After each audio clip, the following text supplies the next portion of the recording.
have often maintained that Pakistan is nothing but the Game of Thrones 2.0. And I've also said this to my viewers many a time, that if you're watching Pakistani television, if you're watching Pakistani YouTube, there is no need for you to have a Netflix subscription. There is so much of entertainment in Pakistan. And today, I'm going to tell you what exactly is happening in Pakistan. And this episode is called Lions and Lambs.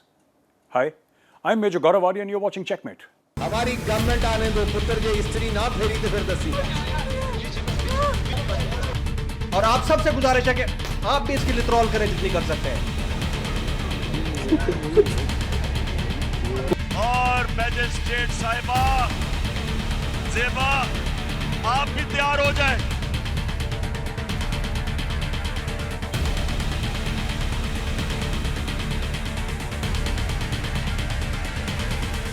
So, in Pakistan very recently, there were two incidences which came to light, prominent incidences of political workers and journalists being jailed and beaten up. One was, of course, Imran Khan's chief of staff, Dr. Shahbaz Gill. Now, Shahbaz Gill has an American green card, as the Pakistani media hasn't tired of telling us. He has an American green card and he hopes to become an American citizen one day. He has been picked up by the police and they say that Dr. Shahbaz Gill has been tortured, has been beaten, has been stripped off naked of his clothes, has been sexually assaulted. All this is said by Imran Khan himself in a tweet. On the other hand, the police claim that they have gone to the parliamentary lodges, gone inside the room of Dr. Shahbaz Gill. They found a satellite phone. I don't know who in God's name Shahbaz Gill was talking to on a satellite phone. Why does a person in Pakistan need a satellite phone? There is enough mobile phone coverage. Why does Shahbaz Gill, who stays in Banigala, not very far from Imran Khan's house, actually need a satellite phone? A satellite phone is used by people who either do not wish to be tracked by intelligence agencies, who do not want their calls recorded by intelligence agencies, or people who go to certain areas where there is no mobile connectivity at all. I mean, I don't think there is any other reason for using a satellite phone, but a satellite phone was found in Shahbaz Gill's room. There was a pistol that was found, which Shahbaz Gill says wasn't his. There were clothes, etc., which fit Shahbaz Gill. So, obviously, everything in that room belongs to Shahbaz Gill. Now, Shahbaz Gill says that no, these things were planted and obviously this pistol is not mine. However, there is an AK-47 which has been recovered for which he has the license to. So apparently in Pakistan you can have a license for an AK-47. You can legally possess an AK-47. A civilian can possess an AK-47, a Sharif civilian for that matter, so to say. So coming back to the point, Dr. Shahbaz Gill was assaulted, sexually assaulted, beaten. I want to show you two videos and hence the title of this episode, Lions and Lambs. I want to show you the lion face of Dr. Shahbaz Gill. Here goes. हमारी government आने दो पुत्र जे स्त्री ना फेरी तो फिर दसी आओ गुलाम साहब शहबाज गिल आपको नहीं छोड़ेगा। मैं आपकी कब्र पे भी आके प्रेस कॉन्फ्रेंस किया करूंगा। जैसे हुकूमत बनती है शख्स के स्टार्स उतारें, जबरी रिटायर करें, इन्हों ऐसा रंदा फेरो के दे उत्ते कोई शहर ना रुके। हमारे पंजाब में जब किसी खातून का शौहर फौत हो जाता है तो उसको कहा जाता है।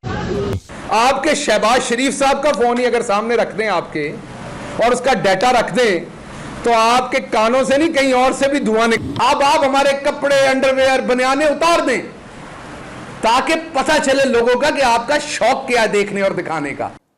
Friends, you saw the lion face of Dr. Shahbaz Gill, literally abusing the Pakistan army, the all-powerful Pakistan army, abusing everybody. And now, for the second part, the lamb part of Shahbaz Gill.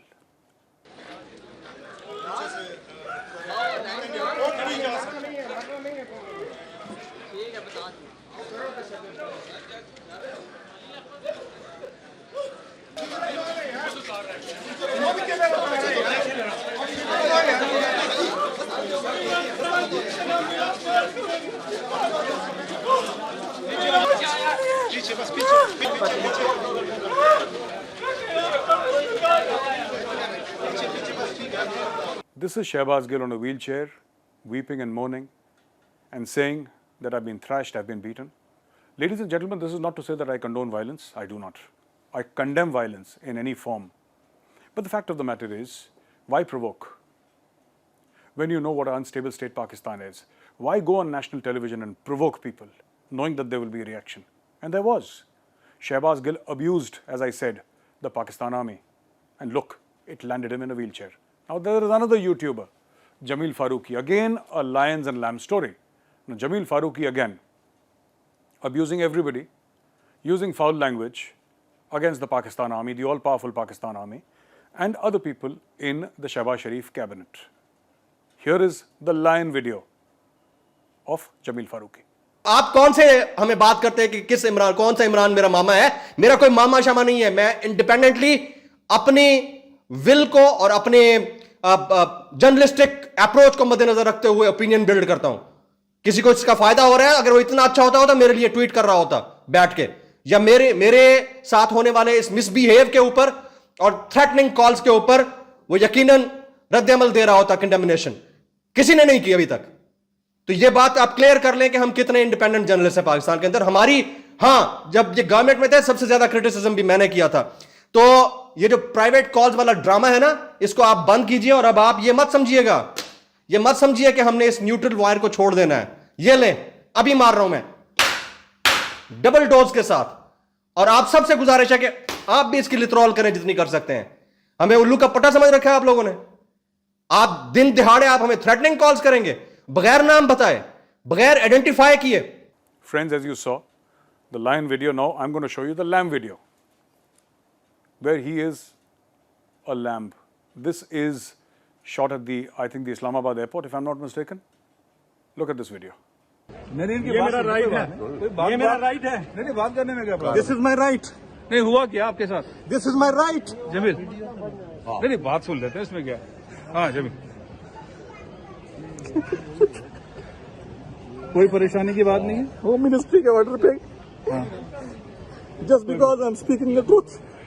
कोई परेशानी की बात नहीं. Torture किया, मुझे नंगा किया गया है, मेरे कपड़े उतारे, मेरे चपेटे मारी गई हैं.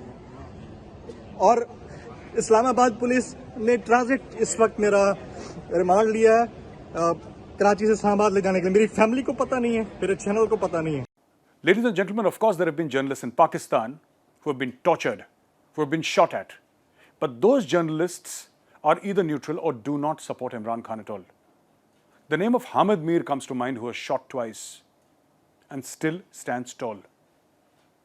Now, during Imran Khan's regime, the same thing was done to journalists who would criticize Imran Khan's government and Imran Khan himself.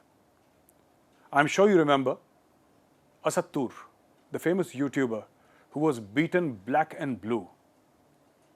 People entered his house, they started beating him up, and when a complaint was made to the government that a YouTuber, just for excising his fundamental right of freedom of speech, was beaten up, Shahbaz Gill, whose video you saw earlier in the wheelchair, said, "Oh, it must have been Asad Tur beaten up by the brothers of some girl that he was harassing." This is a statement of a cabinet level person in Pakistan, a cabinet minister level person in Pakistan, chief of staff of Imran Khan, who said this. Today, what would you say to Shahbaz Gill? Who was responsible for putting him in a wheelchair? Now, there is another case. Friends, apart from this, Absar Alam, another journalist in Pakistan, was shot because he did not conform to the views of the Imran Khan government. And we all know the case of Matiullah Jan, who was abducted by the agencies under orders of Imran Khan Niazi. And when one of the famous and most prominent journalists, Hamid Mir, went to Imran Khan and asked him about these abductions, or one of these abductions, Imran Khan said that he didn't know. As usual, Imran Khan was the one who ordered the abduction, the beatings of journalists under his regime. And now karma is coming back to haunt him. What I'm trying to say is that a lot of Pakistanis say that ARY, the famous television channel of Pakistan, should not have been shut down. And there should be freedom of speech. But to them I ask that you shut down Jio. So each regime in Pakistan is worse than the last. And there is a competition among politicians in Pakistan who can misuse power more. So one batch of people are being assaulted when the Sharif Khandan is in power, and the other group of people are being assaulted when Imran Khan is in power. And everybody has taken this huge moral high ground saying that we defend freedom of speech. The truth is, nobody does. Everybody in Pakistan uses power for personal gain. Friends, coming back to Dr. Shahbaz Gill, you know, it's important for Imran Khan. And this is something very interesting. It's important for Imran Khan that Dr. Shahbaz Gill stay in jail. It is important for Imran Khan that Shahbaz Gill be tortured. And it is important for Imran Khan that his Chief of Staff, Shahbaz Gill, is not just tortured, but his torture is spoken about publicly. This is a PR goldmine for Imran Khan. Imran Khan's protests were plateauing. There was a little less public interest with the foreign funding case coming out into the limelight. And Imran Khan having no clear answers where this money came from. Apparently, there were Indians who had paid money. Apparently, there were Jews who had paid money. And accepting money from an Indian and a Jew in Pakistan is a cardinal sin. And Imran Khan's party had accepted money from both. And there was the Tosha Khana episode in which Imran Khan apparently had bought gifts given to him at 1/5 the cost and sold them at twice the market value in international markets. Now, this is not to say that this is a crime, but this is simply not done. In Pakistan, before a person can take high office, people attest to the fact that he's Sadiq and Amin. He's trustworthy. He's truthful. He can be trusted. And with these cases, Imran Khan is now neither Sadiq nor Amin. And on top of that, his Chief of Staff, Shahbaz Gill, goes on television and incites a revolt inside the Pakistan Army. He tells the Jawans and the junior officers of the Pakistan Army not to listen to their seniors in any Fauji hierarchy in any army in the world. This is absolute blasphemy. You cannot say such things. And Shahbaz Gill did just that, and he said it on national television.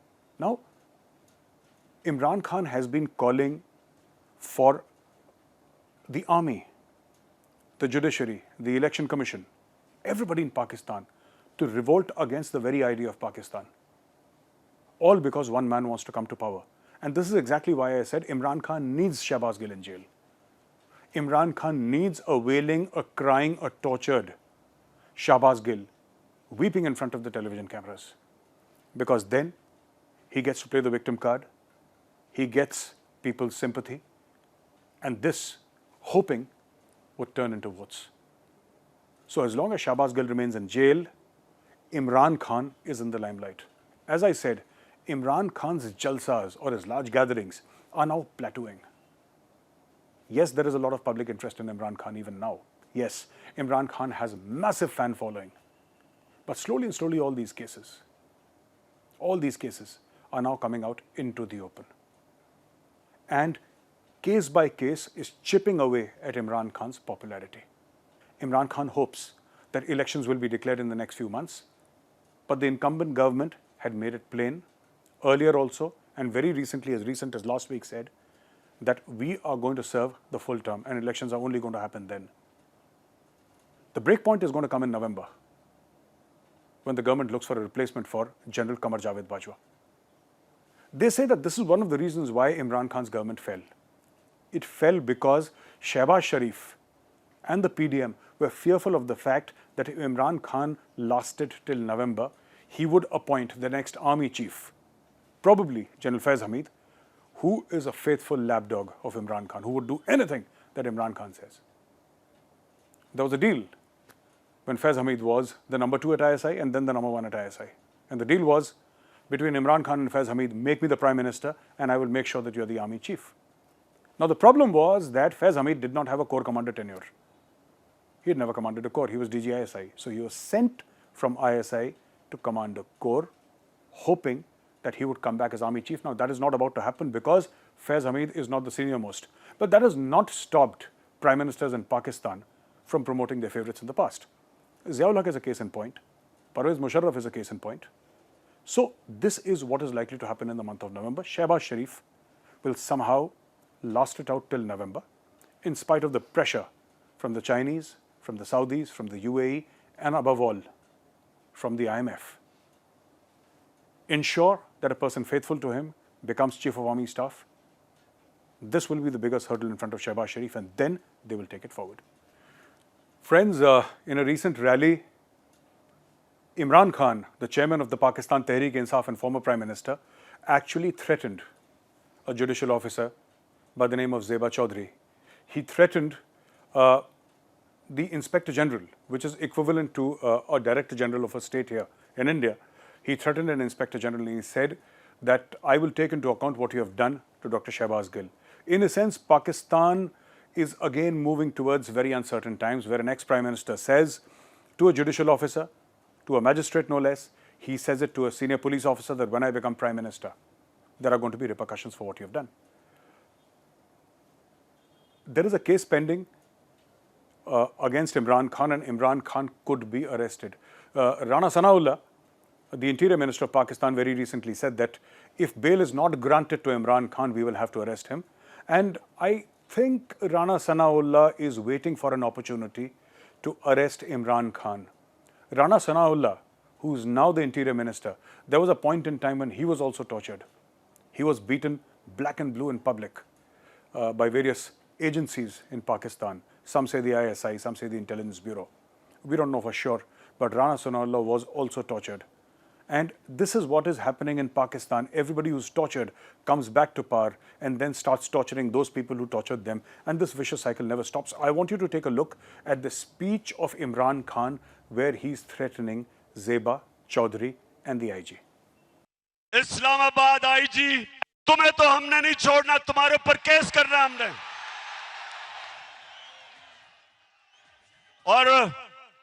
और magistrate साहिबा, ज़ेबा, आप भी तैयार हो जाएं। आपके ऊपर भी हम एक्शन लेंगे। आप सबको शर्म आनी चाहिए कि एक आदमी को, जिसको उस चीज के ऊपर जो तशद्दुद किया, अगर क्या कमजोरी को एक कमजोर आदमी मिला, उसी को आपने करना था, फजल रहमान से जान जाती है। My friends, you saw what Imran Khan said, and now again another speech by the Interior Minister of Pakistan, Rana Sanaullah. Imran Khan साहब सुन लें, इमरान खान साहब गिरफ्तार हो नहीं सकते, मैं उन्हें गिरफ्तार करने को तैयार हूँ। अब मामला ये है कि मैं उसे किसी जो है वो 752 के या 188 के मुकदमे में तो नहीं गिरफ्तार करना चाहता। वो उसके ख़िलाफ़ जो उसने जुर्म किया है, मैंने कैबिनेट से रिक्वेस्ट की हुई है, कैबिनेट जो है वो उसके ख़िलाफ़ मुकदमा दर्ज करने की इजाज़त मिलती है, तो बिल्कुल उसको उसमें गिरफ्तार होना चाहिए। Now you've heard that too. Imran Khan threatens and Rana Sanaullah threatens, and both of them oblivious to the fact of the kind of damage this is causing the state of Pakistan. In another news, Qatar says that it wants to invest $3 billion in Pakistan. Now, this is classically not an investment. Investment would be in a certain business. You know, they want to do business and they'll take out some profits. What Pakistan wants to do is sell off its assets, state-owned companies, what we call PSUs in India. Pakistan wants to sell its electricity plants. It wants to sell the Pakistan International Airlines. It also wants to sell its PSUs, what they call state-owned companies in Pakistan, and what we know as PSUs in India. In India, the PSUs will be something like BHEL or Indian Oil, Bharat Petroleum, such kind of government-owned companies. So, for the companies in Pakistan, they're putting them away on the block, not on the Pakistani stock market that Pakistanis can invest. What they are doing is giving it to a foreign entity. These are strategic assets of any country, and Pakistan is selling its strategic assets. They are also saying that they're going to sell parts of the airport. Now, I don't know how many times Pakistan is going to sell the same airport, because they've already sold Karachi, they've already sold Lahore, they've already sold Islamabad to a conglomerate of a consortium of Chinese companies. But now they're talking about selling land in and around the airport. And this is where this counts as airport land, and it will be taken by Qatar. And the total amount that Qatar is willing to quote unquote invest in Pakistan is $3 billion US.